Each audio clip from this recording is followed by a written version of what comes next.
$500 for a drummer, $250 in gas, food for each day. So at a lot of these shows, what I was guaranteed to make was... Hey everybody, welcome back to my channel, Dylan DiBiase Music, where we're talking all things music, all things bass, all the time. Basically what I wanted to get into today is what it's actually like to be in a touring band, the pros, the cons, did we make money, did we lose money? So essentially what it boils down to here is that, this is a really difficult thing to be doing. The landscape has changed with inflation, gas prices. Second to last night, out here in Harrisonburg, VA, about to rip it. I'm booking everything, so I am putting in tons of hours on the front end, contacting bands I don't know, contacting bookers, contacting venues, and of course also through Instagram trying to promote the actual event. For a band from Brooklyn with maybe 500 people who listen to us, trying to get the right bands on for support, who can bring people out, how can I trust these bands, trust people to try and do their best to curate an awesome event really for us. Right? You're asking a band who maybe doesn't even know who you are to bring their fans out for you, essentially, as the touring band. I love making art and creating in the moment with my friends, and of course there's the amazing, amazing pro of just being out there on the road with some of your best friends playing music. You want to fall in love with that journey. Not worry about the fact that you lost 50 bucks at the show because you didn't sell enough merch or the gas was expensive that day. And you focus just on the fact that you get to be out there doing it. You have to be grateful to be out there meeting new people, getting new Instagram followers, getting new people interested, getting new Spotify followers, building it and kind of letting that snowball effect take hold of your band and your creations. Even those small moments where you're like, are we just crazy to be out here? What are we even doing? What's the point?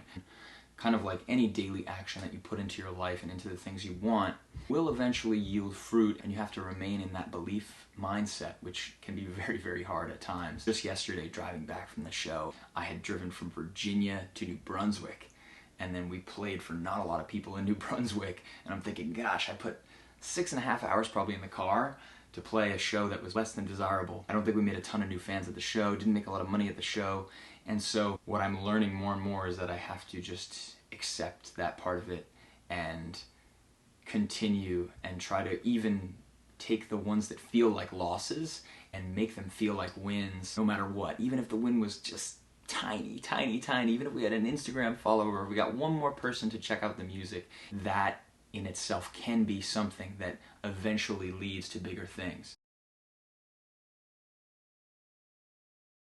So for this tour, we were traveling with a party of 4 people, 2 of which are much more committed members of my band, and then we had a drummer who we brought with us, and they're a friend, and so they, of course, did the tour for a bit of a cheaper price tag than they probably would have otherwise. $500 for a drummer, $250 in gas, food for each day, which is about another $250. So there we are, $1,000 in, right? So I need to at least make sure if we're playing 7 shows that we make $200 a show, at least, to kind of break even. When you're doing it yourself, a lot of the times these guarantees sometimes not even be there at all, or they can be quite low.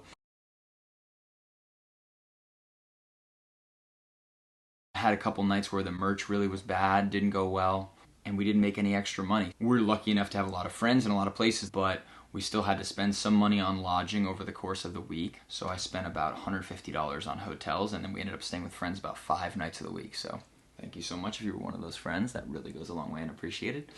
But as you can see, the costs kind of add up. However, being out there with some of your best friends, hanging out every day, laughing your ass off, just like being playful, those are the things that you have to cherish about it. And even if you're operating at a loss, hey, I'm out here trying to do something different, trying to have fun, trying to do what I love, pursuing my dreams. And I think from that standpoint, you really can't beat it. Probably one of the biggest killers in terms of our ability to make a profit on this tour was that we ate out a lot and that the shows just simply weren't as well attended as I had hoped or expected. So we're sort of operating on a tight budget. The first thing you have to think is like, okay, if as a 4-piece we're spending $100 together on a meal every single meal, and we're having maybe 2 meals a day plus snacks, that adds up really, really quickly. as a whole, in order for us to move forward, and in order for anybody who wants to do touring, who wants to be out there, to move forward, you really have to focus on slightly less consumption of food in a restaurant setting. That was probably my biggest takeaway, was that if I could mitigate the amount of food that I was spending on, I would have had a much more financially successful trip. Now, as far as fans go, this was a really good trip. We made a lot of new fans. We gained a lot of new Instagram followers. You really can just meet a ton of people. Who knows who they're going to show the music to? Their friends, their colleagues, their parents, whatever. People who might enjoy it in the future might show it there. So I think there is a really nice kind of butterfly effect there, or branching out effect, that the music has when you're out there. There's also no question that the connection that you make personally with someone really goes a long way, and I think that there's a lot of people who are listening to artists out there who they don't know or really have a personal connection with at all, and they might really enjoy the music and continue listening to them on Spotify or whatnot, but there's really a different feeling to having seen an artist live, to have shook their hand, to have said hey, to have bought a tape or bought a piece of merch. It really goes a long way, and I think is something that transfers to a more lifelong fandom and a more long-lived interest in the artist's work. Touring can be really hard, but I think is so rewarding, and even in those 2 or 3 moments that I might have had in this entire week where I felt my music connecting to others, I think that can be so worth it, and such a singular, once-in-a-lifetime feeling that I'm willing, as many are, to just spend a lot of my life chasing after it and continuing to do what I love.